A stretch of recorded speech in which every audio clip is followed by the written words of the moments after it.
Welcome back, YouTubers. Welcome to my second video of my little Speedmaster saga.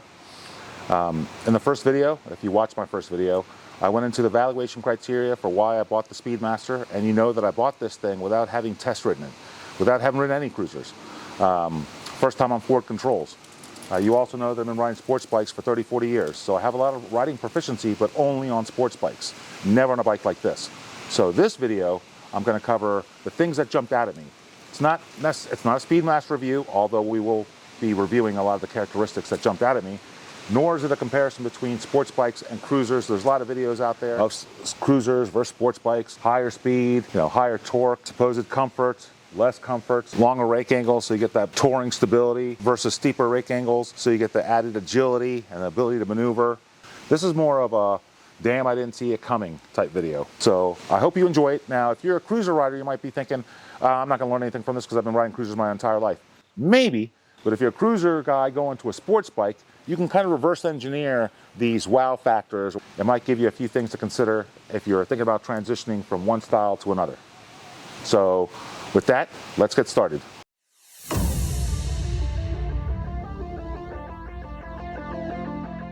So these are the things that jumped out at me after riding the Speedmaster for about a week. So the first thing I want to get into is the impact of the Ford controls.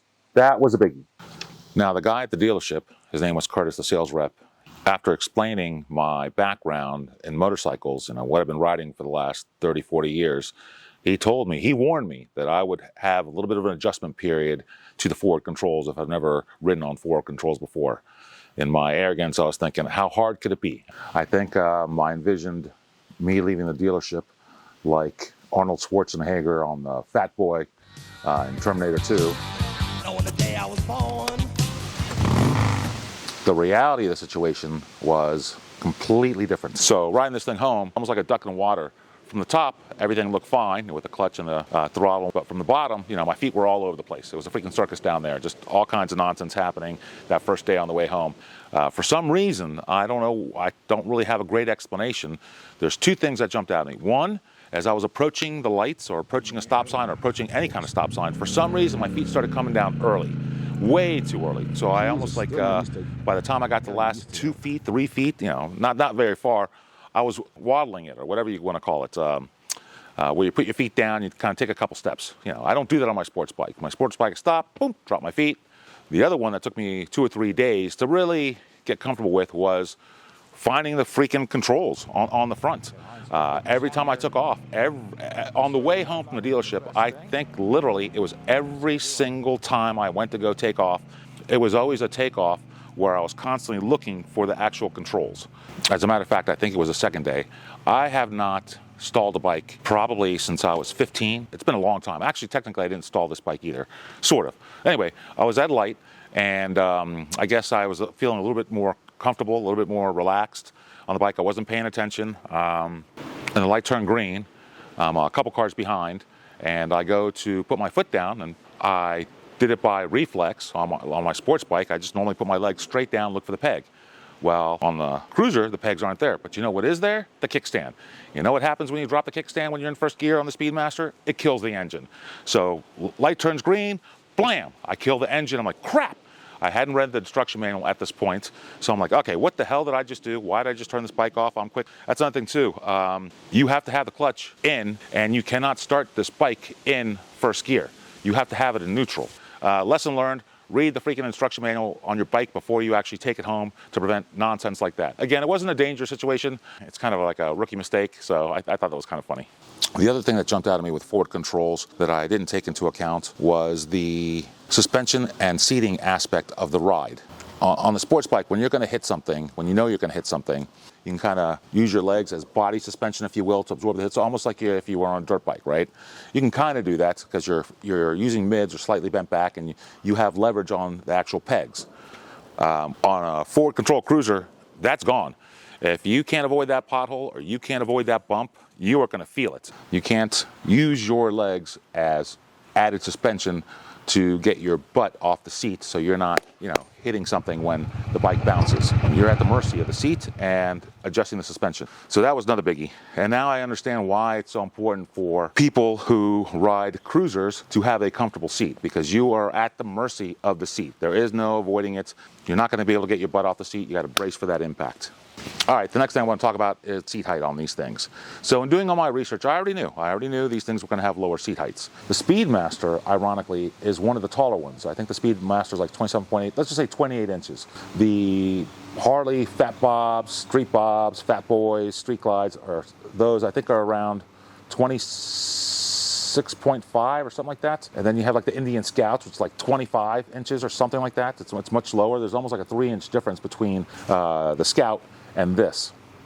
So I knew it was going to have a low seat height, but there are certain things that still took me by surprise because of the low seat height. So in my first video, I got a lot of comments from some taller riders, or some people just making comments about how could you ride this thing because you're so tall. Well, I was thinking about making a video specifically addressing my height, 6'3", 6'4" with these shoes on, and the different bikes and why I chose this bike. But since it doesn't apply to everybody, I'll leave it to a whole different video to do something like that. If you guys are interested, again, sound like a broken record, hit subscribe and comment so I know you're interested in watching and whatnot, and I might do something like that. But the short version is that different people have different proportions to their body. So even if you're 6'3", 6'4", some people are what I'll call standard issue as far as the head, the waist, the legs. Other people have shorter torsos, other people have and longer legs. Some people have shorter legs, longer torsos. So it varies. For me, I'm probably a little bit above average in the leg length.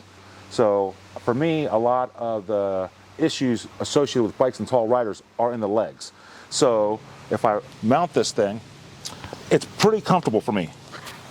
My feet are out here. The angle of my knee is pretty relaxed, laid back. If I were to go put mids on this thing, that does not feel comfortable. That feels tight and cramped. I do not like this extreme angle on my leg. So this is far, far, far more relaxing. Being able to lay back, because I got, a pretty good wingspan, being able to sit upright, far relaxing. Some people are, maybe they think the bike is too small on me. I think it feels great. I hopped on a bigger bike. I hopped on a VMAX, which had mids, and again, same thing. My knees were cramped. So the bike might look bigger, and I might look better when I'm sitting on that bike, at a standstill. But as far as comfort goes, for a big person, no. And I don't think this bike looks that small on me. Again, that's subjective. You might think I look like a giant on a mini bike, but I actually think it's a pretty good size. It's a 1200cc bike. I like the power to weight ratio. Again, that's another video. I feel very, very, very comfortable on this bike. So as far as the things that I didn't see coming or that I didn't think about, one of them is stretching. So if I ride my sports bike for about an hour or two, you're riding along, you stop, you put your feet down, stand up, stretch a little, right? It doesn't look too bad, too ridiculous, too awkward. However, on the Speedmaster, it is a completely different experience. I get to a light, I'm sitting down, I stand up, now I feel a little ridiculous. And remember, this Speedmaster, the seat height, is bigger than a lot of the cruisers that are out there, like the Scout. So when I stand up, I feel like I'm just flashing my ass toward everybody. It just looks weird standing up on the Speedmaster compared to standing up on that thing. Again, I have one of those personalities where I really don't care if I look a little foolish. If my legs are cramped, I'm standing up. So I will do it. So as far as looking ridiculous stretching, it could be worse. You could be riding an Indian Scout. And the other thing I didn't think about was the visibility on the Speedmaster. It drops substantially. When I'm on that bike, I'd probably equate the analogy, maybe not to this extreme, but maybe close. I drive a lifted truck, right? It's only a 6-inch lift kit on the truck. But either way, when I'm going through traffic, when I'm on the highway, I can see 100 yards, 500 yards, 1,000 yards ahead of me because I can see over the cars, through the cars. I have a pretty good sight picture and situational awareness of the traffic pattern that I'm getting into. It allows you to strategically decide how you're going to maneuver your bike, what lanes you're going to get into, when you're going to pull back and whatnot. It's nice being able to have that kind of situational awareness of the traffic in front of you. You get on the Speedmaster and you drop down to that level, it's ridiculous. I feel like I'm getting blocked by a little smart car. As far as the visibility goes, you get to a light, I can no longer see through the windshields, because they're up a little bit higher if they're like an SUV. Not the end of the world, you just have to compensate for it. I end up now paying more attention to what lane I'm in depending on the curvature of the road, right? If the road's curving to the right, I'll be a right-ish part of my lane so I can see around the bend and see what I'm getting into. Same thing if it's curving off the left, I'm there. If I'm completely blinded because I can't see anything in front of me, then I'll just back off a little bit, where I didn't feel like I had to do that on my sports bike. Next thing I want to discuss was the performance, the speed, acceleration, torque, and whatnot. Even though I had bought this bike sight unseen, I had done my research. I was aware that these cruisers came with a low-end torque, that they weren't going to have the same top-end speed as a sports bike. So check on all that. But I guess what surprised me was the magnitude of the torque. If you look at the torque and the power curve on the VFR, it requires more throttle, higher rev count, if you will, to actually take off smoothly. You're normally revving it a few thousand RPM to take off. When it comes to the cruiser, from the get-go, from 1,500, 2,000 RPM, you start to feel the torque. I mean, it rips from the get-go. So a little bit more clutch control is necessary at that initial takeoff than it would be on my VFR. Everyone knows, one down, four up. One down, one down, one down.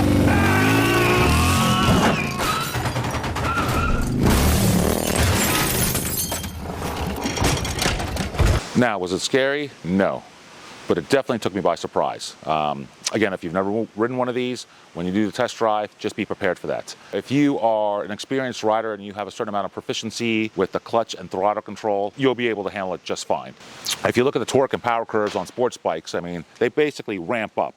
So at a low RPM, bikes are not intimidating. It's when you get into higher RPMs that if you don't know what the hell you're doing, yeah, it could be a disaster. But at low RPMs, these bikes are very easy to ride. My VFR 800, right, close to 800 cc's, generates 61 foot-pounds of torque and about 110 horsepower with a top-end speed somewhere around 150 or something like that. The Speedmaster, the engine displacement on this thing, is closer to 1,200, which is about 50% bigger, yet it only generates 76 horsepower. So 110 horsepower, 800 cc's, 1,200 cc's, 76 horsepower. I read somewhere that this thing tops out around 110 to 115. I can tell you that in fourth gear, you can get close to 100 on this thing. How I know that, I'll just leave to your imagination. But if anybody's got a definitive source on the top end speed of the Speedmaster, let me know, because I can't find it on the Triumph literature. I don't see it anywhere. So where did all this extra potential energy go from the 400 cc displacement difference?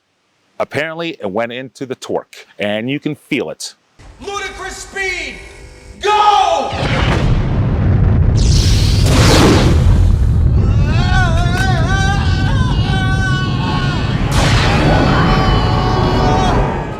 So on the sports bike at 2,000, 3,000 RPM, it's not intimidating. You're not moving that fast. The bike's not going to take off on you. This thing at the low end with 2,000 to 3,000, I think somewhere around 3,000, you're getting 96% of the torque. It is going to take off on you. You're going to feel this thing rip. It's a cool feeling. First time that you're surprised by the torque, it's pretty awesome. Another thing that jumped out at me that I didn't think about on the cruiser was the pulling nature of the bike. On a sports bike, when you give it gas, or when you're just, letting it rip, you're braced forward. You have your feet on the peg, so when you take off, it's almost like your entire body helps you brace for that acceleration. On a cruiser, that's not happening. You're not using your feet because your feet are forward. When you give it gas and you take off, you're hanging on, and it's your arm. If you've got forward controls, if you've got mids, assume it's the same thing. You can kind of tilt your feet forward and kind of use your legs to help out. But with forward controls, it's not helping out. So when you take off, it is pulling you back, and you feel it all in your arm. That was a sensation I did not see coming either. Again, if you think about it, the way you're sitting on this thing, it makes sense. I mean, you have nothing stopping you when the bike's just taking off other than your arms holding you in the seat. And maybe this thing helping a little bit. I wouldn't say it helps a lot, but it helps a little as far as not sliding back. So when it comes to the impact of the wind, if I had to use 3 words, it would be sweet baby Jesus. Now, I don't have a windscreen on this thing. That's a biggie. If you go 65 to 80, I'd say at that point, it's manageable. You go 80 to 100, if you're in that range, I don't think it's comfortable. I mean, other people might think it's fine. It's not comfortable for me, personally. I would highly suggest, if you are thinking about getting this bike because you like the looks and you don't like the idea of putting a windscreen on there because it'll change the looks and the performance and the mechanics, right? You put a windscreen on there, all of a sudden now your handlebars, everything on the front end is now subject to the impact of the windscreen and what it's going to do as far as the vibration, the handling, and the front and whatnot. But again, if you don't have one on there, I personally think it's a little bit brutal. And 6'3", maybe 6'4" with my shoes on, and I'm kind of a big person. I weigh about 230 pounds, kind of have a wide chest. So those two things matter a lot. We'll talk about that in a second. For me, it was one of those times where the mechanical engineering concepts I learned in school were actually realized in my own personal experience. And I think it's particularly more brutal on the Speedmaster than other cruisers, and let me explain why I think that is. Because it's a theory of mine. It's not like I have labs and all the equipment to prove my theory, but this is my theory. So first, the sports bike. So the sports bike, they're aerodynamic. They have a low coefficient of friction, drag coefficient. They have the screen designed for the rider to be able to tuck themselves in, tuck themselves down, let the wind come over them. Clearly, that's not an option on the cruiser, especially with your feet forward. Unless you're a contortionist or far more flexible than I am, there is no tucking yourself in. On the sports bike, I can lean forward, but when your feet are up here, coming down like this, that is not comfortable. I tried that. It helps out a little, but not that much. And that's certainly not a position you want to be in for several miles. I mean, that's not a comfortable position for me. It's not going to be a comfortable position for, I think, a normal person. Now, here's my theory as to why it's a little bit more brutal in the Speedmaster than other bikes. I don't want to get too geeky on the engineering, but I think it's important that you understand drag and how it's calculated, the drag force on the rider and the bike. Air resistance, or drag, is a function of 4 different variables. One is air density. For all intents and purposes, whether you're riding a sports bike or a cruiser locally, can't control the air density. You know, that's kind of a wash. It's going to apply to both bikes the same way. The other one, and this one's a little bit different, is what they call the not ballistic coefficient, that's firearms, but the drag coefficient. Basically, the shape and texture of the actual object will determine the friction on that object as air runs over it, right? This thing's designed to power its way through the air. This thing's designed to displace the air and glide through it and cut through the air. So any cruiser is going to have far inferior drag coefficient than a sports bike or something that was built for aerodynamics and to cut through the wind. The average sports bike, again, you can look up the specs on these things on the sports bikes. On the cruisers, it's a little bit harder to find. But on a sports bike, it's about 0.5. On the cruisers, they're almost double. So the other variable is velocity. The faster you go, the more drag you're going to have. As a matter of fact, your engine is probably using all of its power at the top end just to battle the drag. But the velocity is squared. So it increases quadratically. The last aspect, or the last variable in the drag equation, is surface area. Now this is where my size matters. But the surface area for the wind drag doesn't just include the bike. I mean, that's the spec you're going to get from the manufacturer. But what it doesn't include is you, the rider. You got to take that in consideration. So on the sports bike, when I hop on this thing, if I set up my camera over there and I took a picture straight on, whatever you see outside the bike line is the exposed surface area that the wind's going to hit me with, right? This distance, this gap, is basically being absorbed by the bike. I'm not absorbing the wind drag on this thing, the bike is. From here up, I'm absorbing the wind drag. This is the force that I'm feeling. If I duck down like this, then I'm only feeling the force that's coming along here, right? And I'm saying this generally because there's turbulence, there's a few other things that happen, but for the most part, you know, as a general rule, a concept that you should understand, that's basically the drag imposed on the rider. So the Speedmaster is a little bit unique in that its tank height to seat height is very, very, very, very shallow. So what does that mean? So that means that my body right here, my waist, I'm basically getting hit with the wind, again, minus this little nonsense, with the wind almost from here up. I don't know. I mean, you guys can probably see it better on the side view, and I'll check it out later on the camera here, but from about here up, I'm getting blasted. On most of the cruisers, the seat height to tank distance is far greater than the Speedmaster. So you are completely exposed. I would say greater than any other cruiser I've seen. Again, I haven't gone through every cruiser because that's not something I was looking for. I was not looking for the tank to seat height ratio to basically see how much of your body was going to be exposed. Not only that, surface area. When it comes to surface area, it's the surface area that you see from the front, right? If you are looking at the bike. It includes the bike and the rider. So I'm going to use this as an example. If I'm holding this thing out, let's just say it was connected to a stick with a 0 air resistance instead of my hand. You hold it like this, the surface area is going to be whatever this is, right? The 3.5 by 5 inches, so to speak. You know, it's going to hit it, it's going to want to push back, the wind's going to be blowing on it, pushing this thing back. If I tilt it Now, the surface area that you see from the front is cut almost in half. If I hold it like this, the surface area you see is whatever this is, 1/4 of an inch, 1/8 of an inch, right? Because it's flat. That's what the wind feels. So it cuts through the wind very easily. That is like a sail. That is flat, all right? And this is where my size kicks in, more so than how I look on the bike, as far as the bike being too small, and more toward the air drag and resistance that I feel because of my size, because of this bike, because of my exposed surface area.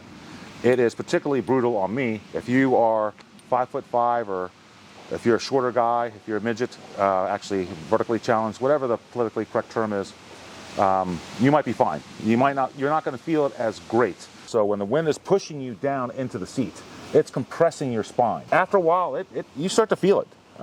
Again, I can ride that thing for a few hours and I will not feel how I will feel after half an hour on this thing at 85, 90 miles an hour. I feel fatigued when I'm riding this thing at those high speeds. So again, right now, when it comes to long distances or distances that require me driving an extended period of time for 85 to 90 miles an hour, it is the sports bike I'm going to be riding on, not this. Another thing that caught me by surprise, I got caught in a rainstorm. You get caught in a rainstorm in this thing and you're going 70, 80 miles an hour, but you're riding in a t-shirt, it is like you're being pelted by a spraying BB gun. You know, it is nailing you. It stings. On the sports bike, I've been caught in the rain many times. And yeah, you're going to get wet. But because you're leaning forward, it's hitting you kind of on the shoulder, so you kind of feel it up here. But by the time it hits you here, it's kind of deflected. Even when you do get hit, it's not at a straight angle. When you're on the Speedmaster, you are getting hit straight. Whether it's rocks, rain, bugs, they're just nailing you perpendicular straight on. There's no deflection down. It's bam. And lastly, is when it comes to the wind, from here to Leesburg, there's a 2-lane road. It's 1 lane each way, going in opposite directions. Most people are doing like 70. You can normally go 10 miles over the speed limit. Anyway, the first time I was riding down that and I came across one of those 18-wheelers, they're coming in the opposite direction, I did not realize the impact of that on this bike. I basically found myself for a split second white-knuckling the handlebars just to hang on. I've driven up that road many times. On the sports bike, you barely notice it. On this thing, impact of crossing one of those large vehicles, dump truck, semis, high speeds, opposite direction, and within a few feet of each other, it's a hit. It's like one of those wind cannons just blasting the crap out of you. It's a sensation. Probably one, it's kind of a unique little experience. You might want to feel it. And that brings me to my final wow factor or shock factor of this bike. And that was, I don't know how else to describe it, so I'm just going to label it the Speedmaster Zen Feeling.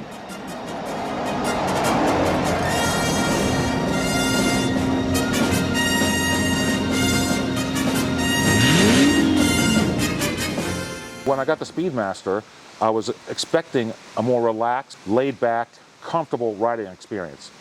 What I did not see coming, and I was pleasantly surprised, and it makes the bike worth it just for this characteristic alone, which I think is going to be hard to replicate on other bikes, and that is the Zen-like feeling.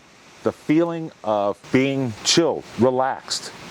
So a lot of the things that we covered as far as the shock factor that I didn't think about when getting this bike are the same things that make this bike a little bit more unique than other bikes. Now some of it, like the forward controls, okay, that applies to other bikes, right? So you'll get the comfort feeling by having those forward controls. It is just far more comfortable than having mids, for me, for somebody my size. So that part gives you kind of a nice relaxed feeling that you don't get on the sports bike where your legs are bent constantly and you're leaning forward.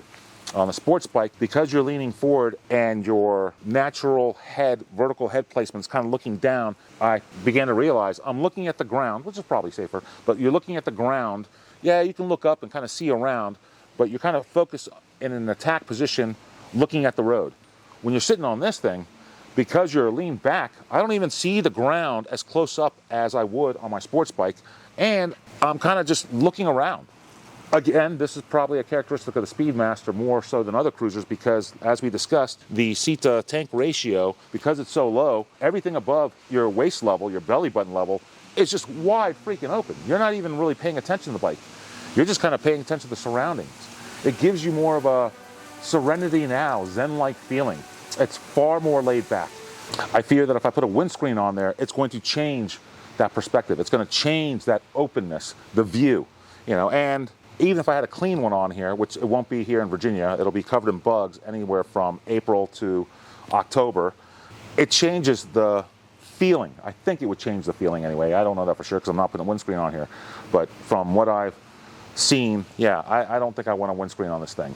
This thing provides a calming experience just the way it is. I think another thing that contributes to that Zen feeling is that this bike makes you a lazy rider. There's probably a lot of things that I could go into, but I'll give you one example. Because of the torque across the entire rev range on this thing, you don't have to shift as much. It's almost like having an automatic. If I'm riding a sports bike in a cruising speed, anywhere in the 4,000 to 6,000, 7,000 RPM, and I go to pass a car, you know, I downshift so I can get my rev count up, so I can crank it and fly by them. On this thing, because the torque is across the entire rev range, I just give it gas. I basically live on this bike almost in third gear. If I'm going anywhere from 25 or 30 miles an hour up to 60, I'm in third gear most of the time. Every once in a while, if I'm around 60, I'll drop, you know, I'll pop it into fourth. But no, I mean, this bike, it gives you kind of a lazy feeling where it's just throttle back and forth. I don't even have to shift really too often. Of course you have to shift, but I don't have to shift too often unless I'm, you know, stopping and going. So I'm not constantly looking to shift gears. That's pretty cool. So I think that helps with the Zen-like feeling. I get on the sports bike. I have a Bluetooth headset. I'm sure a lot of people do, right? You listen to music. Got my little, I think it's rock form, my little quad lock, whatever the hell it is, with my phone, listen to music. I listen to music on a VFR. It's more like a hard rock, heavy metal, workout music, aggressive type music.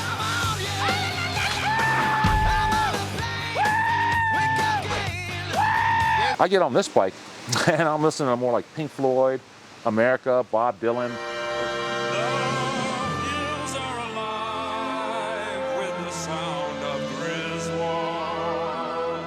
It's far more relaxed, far more chill. It is a great, great, great experience. I enjoy riding sports bikes because of the thrill you get of riding the bike.